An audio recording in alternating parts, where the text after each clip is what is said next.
Welcome everyone to the MMA round post-fight show for UFC on Fox 26, UFC Fight Night Winnipeg, UFC on Fox, Rafael dos Anjos versus Robbie Lawler.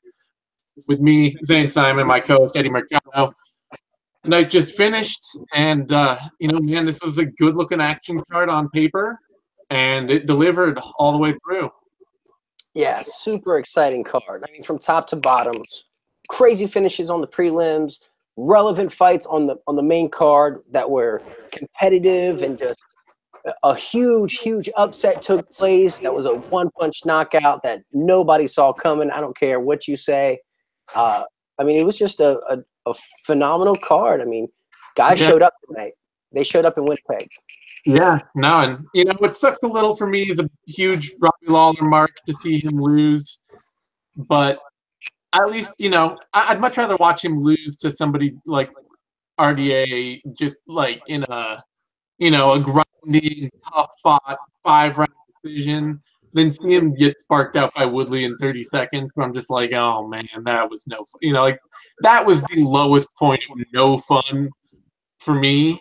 This at least I was like, could he come back? Can he land that one shot? Probably not, but he's trying. It's like get to see all the grit and all the determination, and get to see RDA executing a really awesomely good game plan throughout. Yeah, it is tough though seeing Lawler as a sitting duck. Yeah. I mean, he was as immobile as it gets. He was just sitting there with his back to the fence, not much to offer up, but he was able to absorb everything, which is crazy. I mean, I don't know if that's a testament to the toughness of Lawler, or is that RDA just not being able to put away his opponent's feet at 170?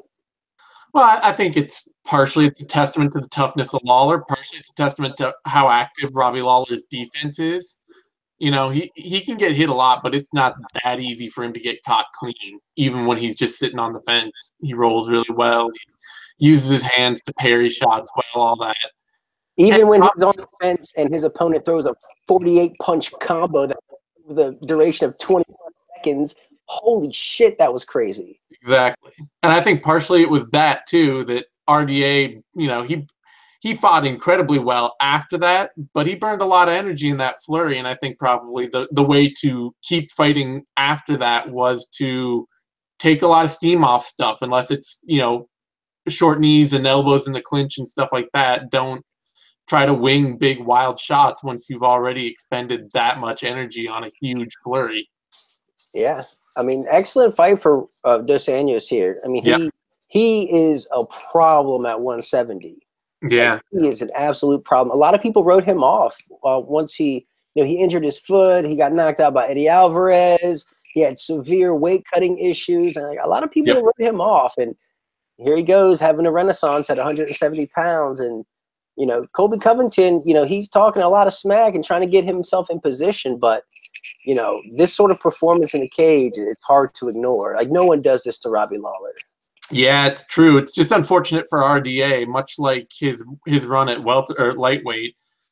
He's really kind of, he's one of those dudes that's just about at the bottom of the list for guys that the UFC wants to put in a title shot, where he really has to rack up a lot. And if, Covington's out there running his mouth, McGregor wants to make a fight with Woodley happen or something random like that, then RDA is going to be the dude that gets skipped. But he's definitely, you can't look at his record and his success at an elite level and think that he is anything other than deserving of a chance at the belt. Yeah, I mean, I'm down to see him fight for the title after that. But, who knows if the title, like probably an interim title or something like that's going to happen eventually. I'd be surprised at that. I mean, Woodley, for all of his talk and all of the amount of posturing he does about the fights he wants, whatever fight ends up in front of him, he's defended his title 3 times in 13 months, and he's taken the title challengers that have ended up at the top of the division. So he just likes to talk. He just likes to talk about a lot of the other fights he'd like instead of those title challengers. Well, yeah, I mean, he's trying to get paid, and those title challengers, I'm sure they're good fights and great fights even, but they're not exactly fuck you money, so to speak. So Yeah, exactly. Yeah, still, it sucks to see Lawler lose. I'm glad to see it. I'm glad it happened to RDA, and I'm glad that it's a loss that, it was a punishing, damaging fight, but I'm glad it wasn't him getting flatlined out there because I can't take that again. So, yeah. And I mean, honestly, he took more damage in his fight with Rory McDonald than he did in this fight, and yeah. he was immobile for the last 2 rounds of this one. So. Yeah, I expect we'll see him back out there, and there's still a lot of great fights for him in the welterweight division. Get him in there against somebody like Jorge Masvidal or something like. Although Masvidal and he are really good friends, so I don't think that would have actually happened. Yeah, I mean, I want to see him in money fights now, man. Like it's at that point for me where okay, you've done it all. You've been to the mountaintop. Like let it go. Let these young guns go after the title. You go pursue that money. You go fight George St. Pierre. You know what I mean? I want to see that. Go fight Nick Diaz. I want to see that. Fight Nate Diaz. Like that's fun too. Like, yeah, come on, let's get this I agree. I don't. I'd rather just watch Lawler in fights that are fun for me as a fan. This was a fun fight, but I don't want to see him. Like I don't want to see Robbie Lawler get ground out for 3 rounds by Colby Covington or something like that. That'd be painful. Yeah, or in the staring contest with Wonderboy Thompson for 5 rounds. I don't want to see that either. Yeah, maybe I don't know. I don't know that Robbie would accept the staring contest, but that might end up more like the Woodley fight where he just walks into something here and he gets KO'd. Nobody wants that. No. We want to see him fight GSP. Exactly. In the co-main event, Josh Emmett fought Ricardo Lamas, and man, like I knew that Emmett would have the volume edge, and I knew he'd come out. He would come out throwing all sorts of power hooks, but Lamas is typically, he typically had the answer to these guys off when they kind of had him throwing heat. Even Max Holloway had to play a careful range game, and whenever he stepped into the pocket with Lamas would push him off and land some big shots of his own in flurry. But Emmett just stayed on and kept throwing hooks, kept throwing power, and he caught Lamas about as hard and clean as you can catch somebody with that left hook that ended the night. Yeah, it was nuts because it was actually the end of a combo. He threw his right hand before that. And that completely, put all his weight because it throws everything into his overhand right. So he throws his overhand. He's dipped so far down that, the hook came from the position that Ngannou threw his uppercut on. He was reaching for change off the canvas when he threw that hook. Yeah, exactly. He was almost breakdancing, but it was the cleanest left hook that would have knocked anybody out. And good for him, man. I've talked to him a couple times, and he's a pretty solid dude. So excellent win for him. Good to see. This is horrible in every single way for Ricardo Lamas. I mean, there ain't a single positive takeaway from this. Like no. Especially because Emmett missed weight too. So I mean, like he gets a little extra cash in his pocket, but like the loss is tainted just a little bit extra for fans, where fans aren't even like. A lot of people are trying to, they're immediately down on Emmett, not willing to build him up off a big win, which I get it, but it sucks. I mean, Emmett, that's a career-changing win for him. That took him from a dude at 145 pounds to suddenly a top-ranked featherweight. Yeah. And I don't know if 30% of Emmett's purse is worth that. Yeah. That's what happened. And I mean, Lamas risked so much. He was the number 3 guy. So, he's given up a big spot there. Fighting, top 5 guys fighting unranked guys is such a dangerous, dangerous proposition. Yeah. Kudos for Lamas for taking it, but man, this is not a good look. It was the Donald Cerrone decision to fight Darren Till, except without all of the shine that Darren Till brings behind him. Josh Emmett, he's just he's a pretty good dude, team alpha male guy, whatever. Like could have been sleeping on him. Emmett showed up with the perfect game. I mean, he was in and out, in and out, in and out, leaping in with hooks. Anytime Lamas came in, Emmett was waiting with like a 3-piece hook combination. Yep. Lamas kind of accepted being on the outside and tried to deploy this kicking game which seemed a little effective at first, but he came in with a naked kick, and that's what ultimately got him knocked out. Yeah, well, that's been the thing with Lamas' whole career is you watch him and you're always watching like, man, Lamas is not doing very good in this fight. He's kind of losing, and then he usually is the guy that lands that sneaky punch. You know, he's the one that slips a punch and lands something huge, jumps on a sub, something like that that you just don't expect out of nowhere. And like, it's cool. It's cool to watch, but it also means that as your career goes older, being the dude who's kind of losing until he finds some magical way to win means maybe you just end up losing. Little fun fact about this fight: Josh Emmett's coach, Danny Castillo, actually knocked out Ricardo Lamas back in the WEC. Like, way back in the day. So, like, maybe they just kind of have to. Chad Mendez knocked him out too. So, yeah, wow. Another Team Alpha Male dude. Wow. So something. Maybe that's what it is. Maybe there's just something in the water of at Alpha Male. Well, don't take that too literally. We know what happened with Chad Mendez, but maybe there's just something that they're doing that has Lamas figured out down to the ground. But it's crazy if you look at Lamas's previous losses recently. It's Jose Aldo, you got Chad Mendez, Max Holloway, and Josh Emmett. Which one of those doesn't exactly belong in that category?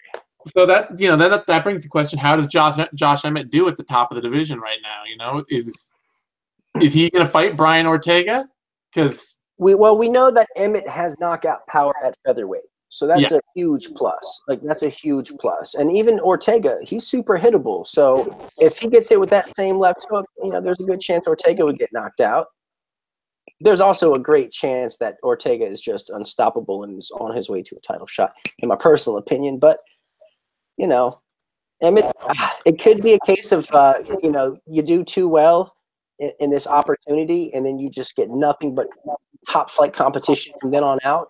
Which is Emmett's 32. He's been fighting since 2011, which isn't that long. But he's not a two-green rookie. There's no reason to slow play him off a win like this and say, oh well, maybe we won't throw him in the deep end or something like that. He's a fighter in his prime, sink or swim time. He made a huge jump here. But you got to admit, you wouldn't handily pick him against anyone in the top 10. No, I don't even know that I would have handily picked him in a rematch against Ricardo Lamas. Like, oh man, I don't know. After that knockout, that was.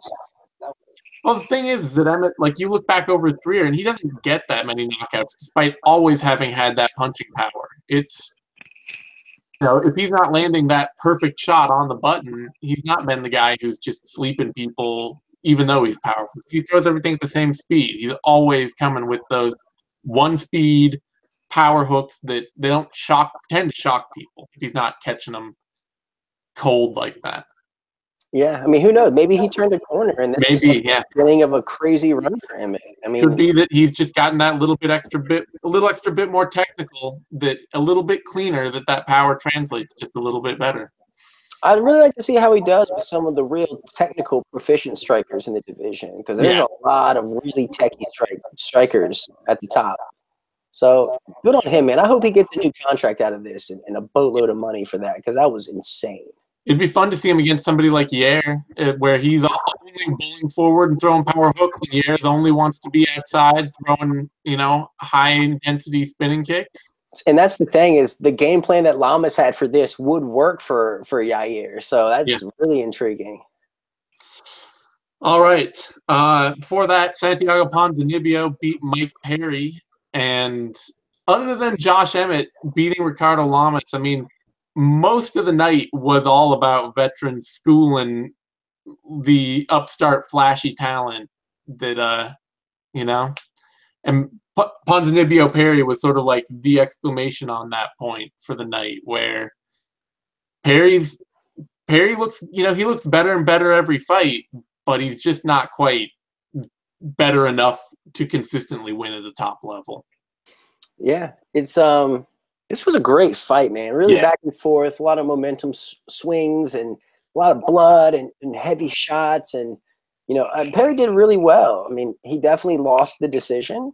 Yeah. And but he definitely hurt Ponzinibbio often in that fight. Almost any time he touched Ponzinibbio, he was hurting him. Yeah. Like that right hand of his is just, he's got so much power in it. But Ponzinibbio played a really smart game. I mean, he knew damn well he wanted to skirt around on the outside and avoid the power, and he realized that. What's that? I would say he did a great job being elusive early when Perry's still full speed at, coming out of the gate. Ponzinibbio doesn't have his timing down and all that. So Ponzinibbio did a great job just staying outside, being elusive for that round.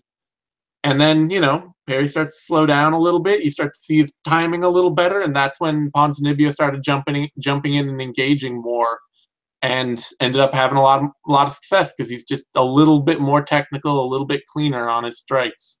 Yeah, and he was throwing like 4-punch combinations, whereas Perry was throwing 1 or maybe 2 strikes. And man, Ponzi really just took over.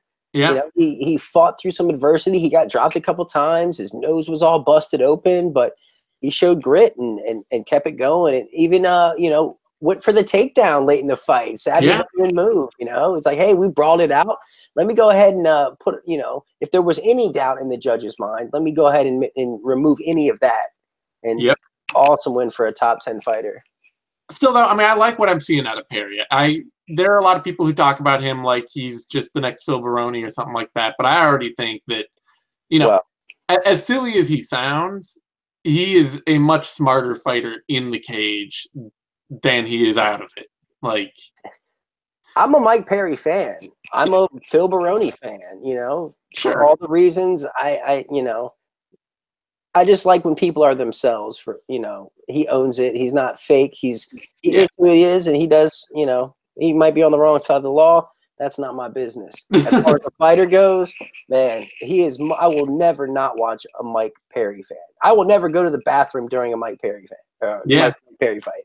Period. And, he only has a few tools that he uses really well, but especially while he was in control of this fight and in control of the pace, he was looking a lot more technical. He's looking like he's trying to put things together, and he uses his tool. Like, he knows what the timing on his punches should be. He knows not to get silly and do stuff that he doesn't know how to do or that he's not very good at. He's just sitting and waiting on the few things he does well and timing them and picking his spots. And it's not good enough. It's not complete enough to beat the best fighters right now. But if he can keep doing that, if he can keep getting better, if he can find a better gym that can actually add some more technical depth to his game, then he could get a lot better and be an elite fighter.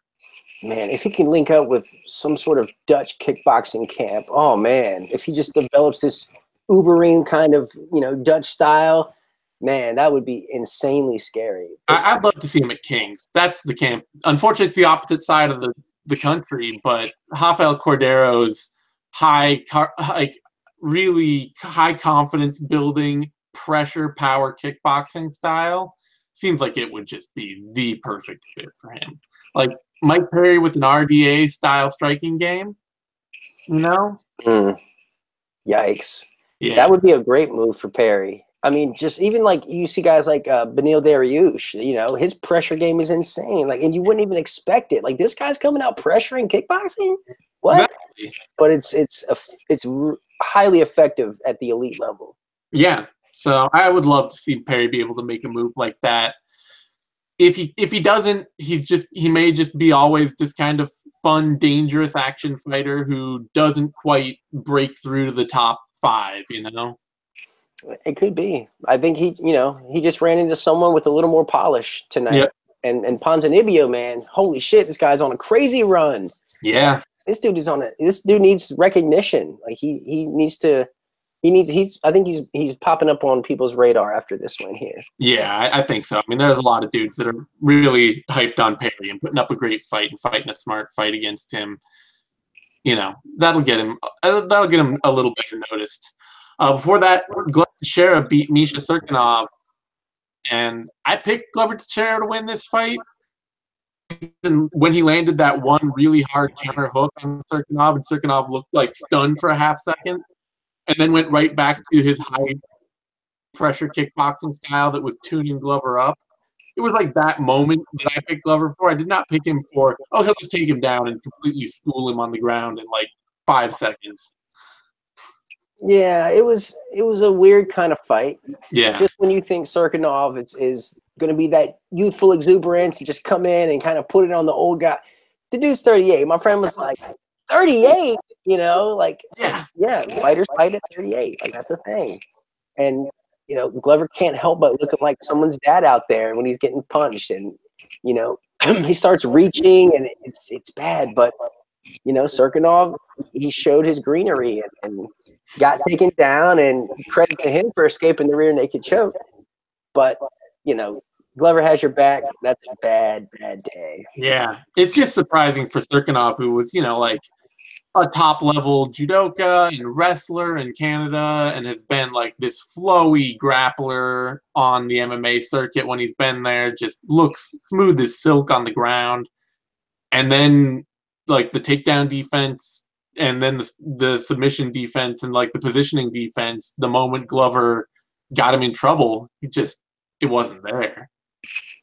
Yeah, this is back-to-back first-round knockouts for Serkinov, and that's not a good look for someone who's supposed to be a top prospect. Yeah, it sucks because it's the same thing that heavyweight continually runs up against, is that there's like 5 dudes top of the division who are old, and we've seen every fight we possibly need to see of them, every combination of, you know, Glover, Teixeira, Ovince St. Preux, Alexander Gustafsson, John Jones. We've seen all those fights, and they just won't lose to the dudes that are supposed to be coming up. Yeah, you got Francis Ngannou at heavyweight, you got Volkan Ozdemir at light heavyweight, and that's about it. Yeah. Everyone else, you are not getting through, player. So that's a little too bad. Great fight though. While it lasted, it was, you know, a fun 2.5 minutes. I think the saddest part of the whole fight was when Glover Teixeira goes over to Daniel Cormier and he kneels down and you know, tell him, hey, I want a title shot, and I'm just like, nah. You're not skipping over Gus. Like, get out of here. You're not. Like, yeah. He's been alternating wins and losses, and like he goes in that same list that RDA is just on the edge of, which is just like the last dudes in the world that the UFC is interested in putting back in a title shot. Yeah, it's that's I think that's what Eugene Robinson calls that misty talk. You know, that lost battalion sort of mindset. Yeah. You're not the war's over and you're just, you know, you're coming up, people are landing on your island and you're coming out of the jungle going like, you know, with the machine gun looking for the enemy. Charlie is not in the trees. Yeah. Okay. All right. Before that, Jan Blachowicz beat Jared Cannonier, and I was thinking about it as the fight went on, and I realized I picked Cannonier. A lot of us picked Cannonier. This is probably the first time I've ever seen Cannonier actually have to face somebody with a jab, and he just had no clue because Glover Teixeira doesn't really jab, and what's his name? Cutelaba. Cutelaba doesn't really jab at all. He's a dude who both just tend to throw power hooks and work behind him. Yeah. And Cannonier his striking looked great and on point against them, but Blachowicz basically body kick, low kick, jab, and just totally and double leg takedown. Yeah, totally ruined Cannonier's fight with just that. It was the jab. Another big part is the fact that this is also one of the first opponents that can actually fight going backwards. Yeah. You know, before Jan, Cannonier hasn't really experienced that in the UFC. You know, he's used to being able to walk guys down and have them out of position, and which allows him to land these punches at these funky angles. But, you know, Jan was like, all right, I can, you know, you take a half a step forward, I'll take a half a step back and pump my jab at the same time and win the exchange. And that was kind of the thing. You know, Cannonier could not establish any kind of rhythm. Like he couldn't do it. And and even in a slow-paced fight as it was, Blachowicz still ended up getting tired in round 3 and losing round 3.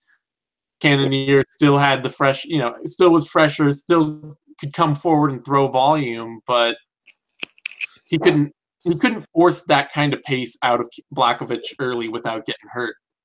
Yeah. So, Blachowicz fought a very, very intelligent fight. Veteran savvy coming out of yep, like I say, this whole night was all about the old veterans showing all the young flashy dudes that they need to actually have a full MMA game to win. The old guard said, "Hey guys, y'all need to go back to the gym. This ain't Pee Wee football here. Come on, guys." So before that, Julian Marquez, Darren Stewart, and that was a damn war. That was two young, powerful, aggressive fighters who just did not. Neither of these guys wanted to lose, and it made for a hell of a good fight. Dude, that fight was so awesome. Credit to both guys. They both put up so much. Like, this was back and forth. I gave the first round 10-10. Like I couldn't even call a winner in that. Like it was so back and forth, and Stewart going for the takedowns, and Marquez with his Travis Brown elbows. Man, it was just so good back and forth. And like it gets to a point where they're like dead tired, and they just like start wailing at each other. I mean, throwing the slowest haymaker, like either man wanted to veer off. This was exciting. It was a great fight. It's really I don't know. I'm interested to see what Marquez ends up doing, how he ends up developing, because it's one of those things where early on Stewart came out. He's obviously been working to fix his problems. He's had problems, I think, being confident in the UFC, where like regionally he fought like this. He would just fly a dude, wing big shot into the clinch, take him down, brutalize him on the ground. That was his whole game. Then he fought like Frantimar Barbosa, who's like a whole person bigger than him. And then he fought Carl Roberson, who just lit him up. And his confidence was really shaky. And I think this was his fight where he, went back, found his fundamental game again, and went after it. But at the end of the first round, he was just pouring offense, and I was just like, he can't keep it. Like, he can't fight like this for more than a round. If Marquez, Marquez has to be fresher. Like, Stewart is just throwing way too much pressure at him to keep that up. And then Marquez came out in round 2, and he went for that guillotine and just burned all of his energy advantage. It was like, man, you had this. You were the fresher fighter entering round 2, and then you went for a standing guillotine you had no hope of getting and burned every ounce of energy you had. And then right after that sequence came that crazy brawl where they just stood in front of each other. So if Gaston wasn't pleased before, it definitely was then. Yeah. They gutted it out. So, I mean, what a cool fight. Marquez, good on him for getting the guillotine. That's what he's actually. Now, let me see if muting me. You getting the echo? Okay. All right, cool. So yeah, Marquez, he was definitely going for that guillotine. He was looking for it off of the shot from Stewart. So I like to see when guys execute their game plan and get the finish that they were actually searching for, and it wasn't just some fluke happen chance kind of situation. But Marquez is fun, man. He's a finishing mofo. He knocked out Phil Hawes with that crazy head kick, and he gets on the microphone and he challenges the UFC's welterweight champion Tyron Woodley to a beard off. Like, how awesome is that? That's actually fun. And I think they did a little thing on Twitter where they said who has the better beard. So, if this guy can keep talking on the microphone and generating fun and fandom, then he might find himself in this Forrest Griffin kind of role where he talks just enough to keep advancing and has just enough skills to be in these competitive wars that are fun, that people want to see, that, it's going to get him exposure, it's going to bring eyeballs, and it's going to get him paid. So I think he's got a ton of upside here, man. I like this. Yeah, I'm definitely. I mean, I love the decision he made actually late to go for that 10-finger front choke guillotine, where that didn't take nearly as much strength in his arms at that point, and he could just lean his body into it. That seemed really smart on him. So he's a fun action fighter who's dangerous everywhere, talks a great game, and I'll be interested to see if he can keep up the momentum he got off this. Yeah, it's a fun guy to watch. I'm definitely looking for this guy. I'll be watching for him. All right, before that, Chad Laprise beat Galore Bufando. And for a heartbeat there, Bufando looked like he was going to be, making all that hype he got off of his last win legit.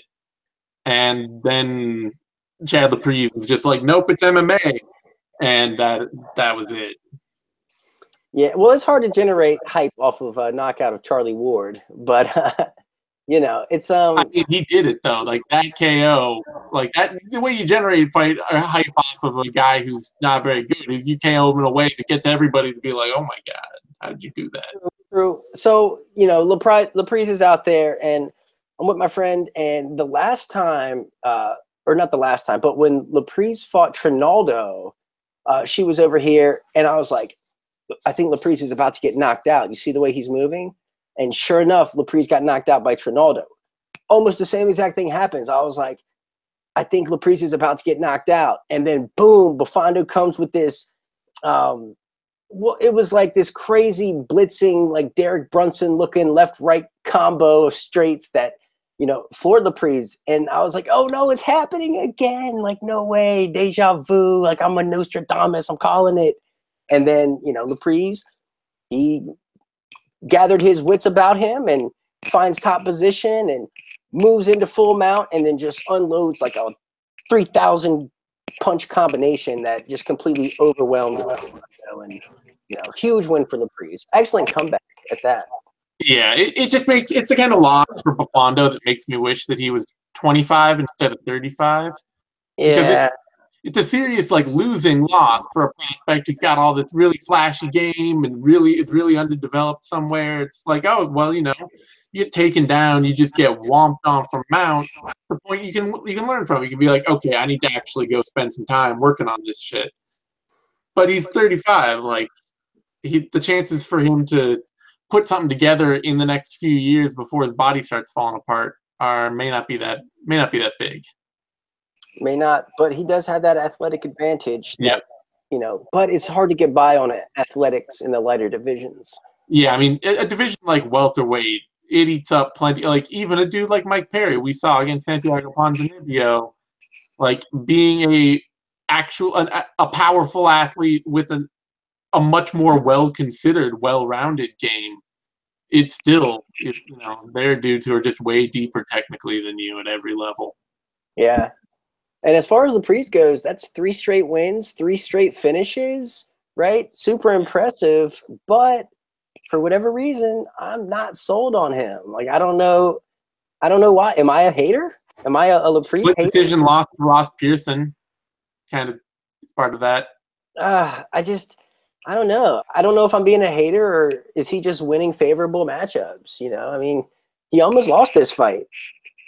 I mean, he didn't. Winning favorable matchups. I mean, each of the dudes he's beat, Brian Camozzi, Galore Bufando, and Thibaut Guti, are all severely one-dimensional, lowest end of the welterweight division fighters. And you look at his 2 losses, and those are very well-rounded, complete mixed martial artists.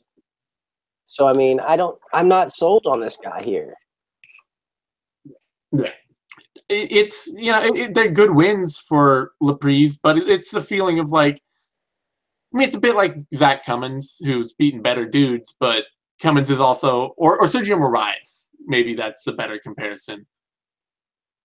He's won a lot, but you look at the actual level of competition he's beating, and most of it's pretty low. And then when he's had to face much better dudes, they've just shut him down. And Laprise he's technical to a fault. He's not. He's obviously not undangerous. He's not a dangerous fighter, but he's not any kind of overwhelming, powerful force that you really feel like you're watching. Oh my god! Anytime Chad Laprise could just touch you and KO you. Yeah, and even on the ground, it's not like he's like, oh no, if he gets you down, it's a wrap. No, not exactly. if you're Galore Bufando, yeah, okay. He's a well-rounded fighter with good, consistent snap on his punches and accuracy and technique, fighting a bunch of dudes who are severely limited. I think they should rebook him against the Leech. That needs to happen. Yeah, that would be fun. I would watch the shit out of that fight. Li Jinglong, Chad Laprise, A+. That needs to happen. Before that, Nordine Taleb beat Danny Roberts, and what Yeah, a crazy KO. That was awesome. Yeah. That was absolutely awesome. It was like one of those kicks to the face that, it wasn't like a shin to the face. It was like the instep to the face, but it made such a cracking sound. And the look on Robert's face after it landed, it like looked like he tasted something bad. It was just like he put his hand on the cage to hold himself up, and he's like, "That tasted terrible. What was that?" And then here comes this freight train of a right hand, just boom, and that crumpled him. And then there was a shot that was like on the ground. It was just about that Zab Judah don't play with matches KO. Where like he's getting right back up and just kind of playing around and like talking to everybody. Man, it was crazy. Like Roberts had no idea what happened to him. Yeah, he did not think he got caught at all. It was crazy knockout. 59 seconds? Yep. Insane, man. Talib is dangerous. Like this dude is freaking dangerous. It's weird though, because like so often he's just kind of like Laprise. He's a lot like Laprise in the same way that's like it's all patient and technical, and like he can be dangerous, but you rarely feel like you're watching Nordine Taleb and like, oh man, any moment Taleb's just gonna murder this dude. Like it's that savagery. It's like he has accidental savagery. You know what I mean? It's like when his technique just happens to meet the timing. He's involved in these extraordinary displays of just violence, but it's not like he doesn't force that. It's just if it comes, it comes, and if it doesn't, then it doesn't. Like his last KO was against Eric Silva, who I'm amazed Eric Silva didn't get knocked out tonight. Yeah. Before that, it was in 2012 against Matt McGrath. Like Taleb he does good things. He's a good fighter. He's a well put together fighter. It's just always like when he gets those big knockouts, something like that. Even like that kick landed hard. Man, I did not see that coming. I did not pick Nordine Taleb to land the kill shot in this fight. Nah, and you would never pick Taleb. And that the sort of kick it was just like a probing kind of up kick. Like it wasn't like I'm really trying to kick you in the face. It was just like I'm gonna throw this out there to see how you react and kind of keep the space and measure you a bit. And it just happened to work. Like, So before that, John McDessie beat Abel Trujillo, and Abel Trujillo just keeps looking less and less like he knows what he's doing in the cage. I don't even know how he's still in the. When was his last win?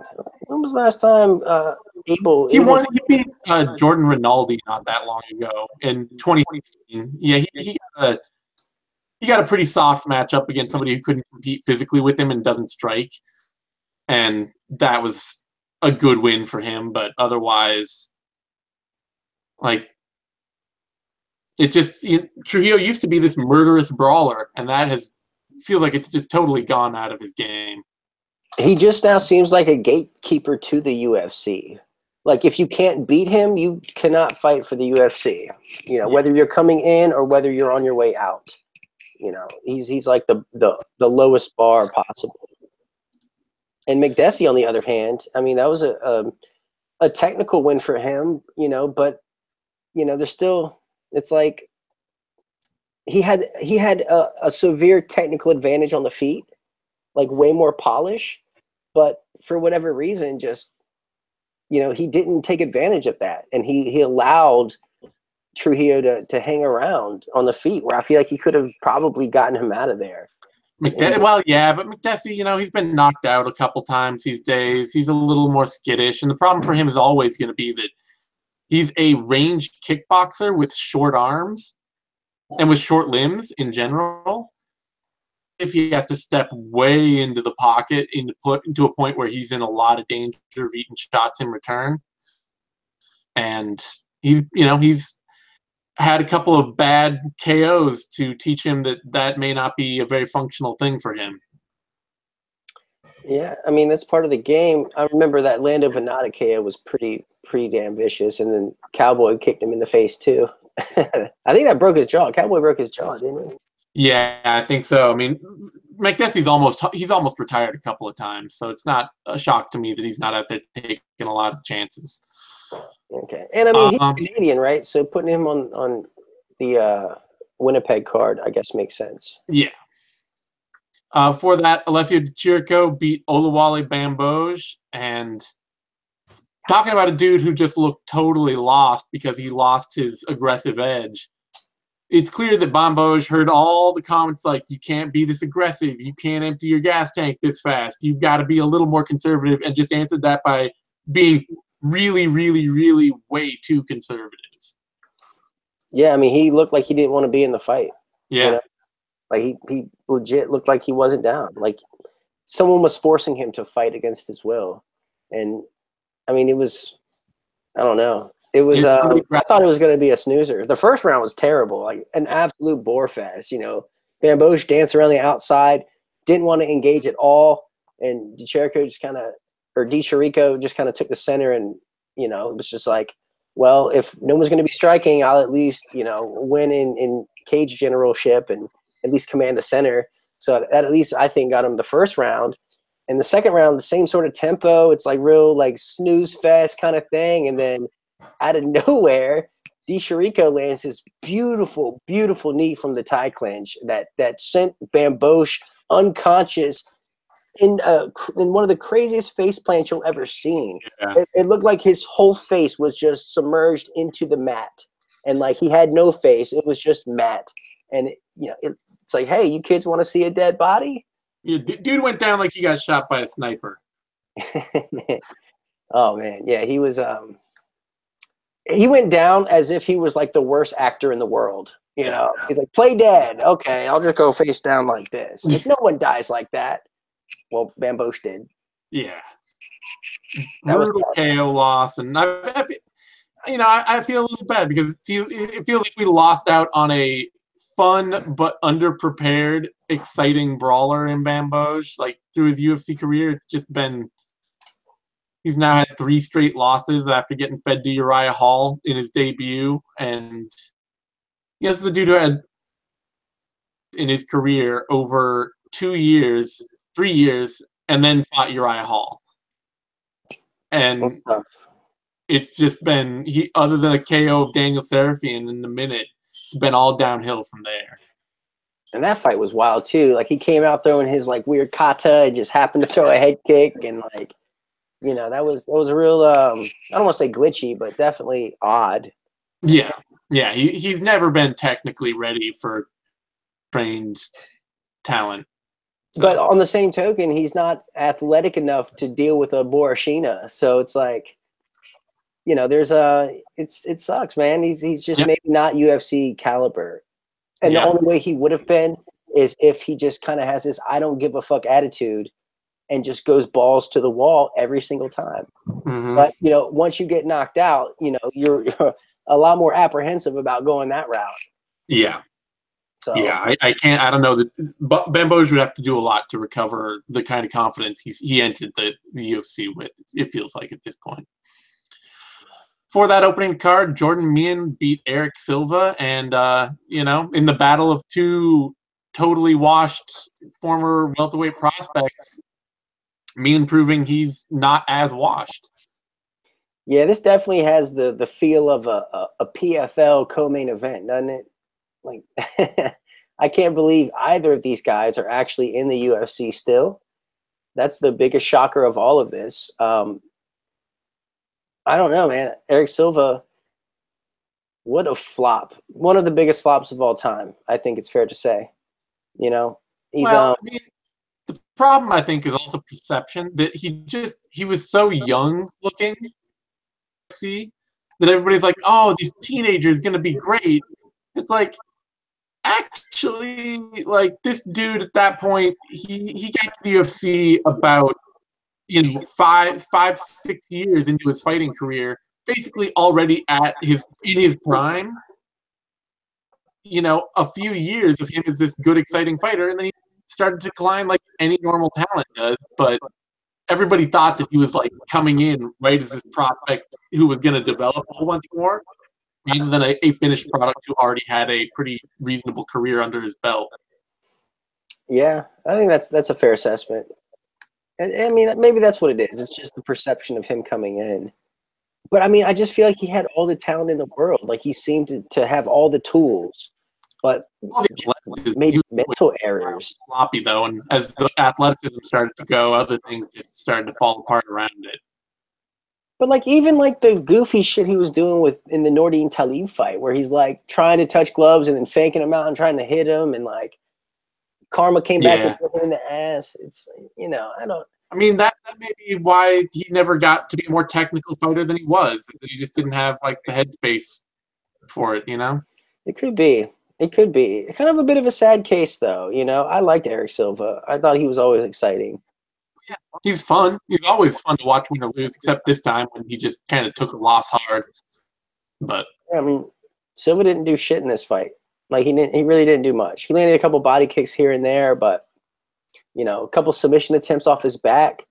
But he kept going back to the same sweep to try to get off of his back, and like, Meehan's he's been doing this shit for way too long to get swept by some simple stuff like that. So I mean, Meehan requires you to fight harder than him to lose. If you fight harder than him, he's got the confidence issues to crumble. But if you're not going to fight harder than him, he's a good, well-schooled technical fighter everywhere. So. Which is crazy because you expect Eric Silva to be able to fight harder than Jordan Meehan, but not anymore. Not anymore. It's sad. All told, though, damn fun night of fights. I mean, you got a huge KO from Alessia to Chirico. You got a big KO from Nordine Taleb. You got a big KO from you had TKO, not a big KO from Chad Laprise, and a fun fight like that. That was as fun as a Galore Bofondo loss could be, dropping him and then just getting womped on from Mount. Very Derek Brunson from Julian Marquez. Nice knockout from Glover Teixeira, or TKO from Glover Teixeira. I think actually Serkinov tapped the strikes in there, maybe. And that might be one of those JJ situations. And then Emmett with the knockout of the night, just switching Lamas off hard. Lamas off, shaking up the featherweight division. Ricardo Lamas is going to be asking when he fights Jose Aldo for 3 weeks. Like, he's not even going to remember that it was Josh Emmett in there. He's just going to be like, so when we get ready for that Aldo fight, his coach is going to have to be like, nah, dude. No, that happened already. Lamas is going to wake up tomorrow not knowing a lot of things. But Emmett's going to wake up tomorrow more than likely $50,000 richer on top of his win bonus. Yeah. Minus 30%, of course, for missing weight. All right. Well, on that note, you can find me on Twitter at TheZaneSimon. You can find Eddie on Twitter at TheEddieMercado. You can find both of us over at BloodyElbow.com, DOTCO. Or, well, no, wrong part. BloodyElbow.com. And doing all our various stuff week in, week out. Give us a like on YouTube. That's a thumbs up thing down there. That helps us a ton. Subscribe to our YouTube channel, MMANation.com, DOTCOM. So you all find all the latest Bloody Elbow shows, videos, news, analysis, all that stuff we do week in, week out. We will not be back for a 6th round next week because there is no fight card next week. We will, however, have If I Did It, If I Did It, Heavy Hands, Knuckle Up. The MMA. We will have a 6th round retro on Monday for Pride 33. That's going to be fun. For Pride 33, Eddie's doing that. So we'll have plenty of shows to watch. If you're still a subscriber, we won't be any, shorting you on content, just any. And tune into all that. Thanks, everyone, and we'll see you again soon.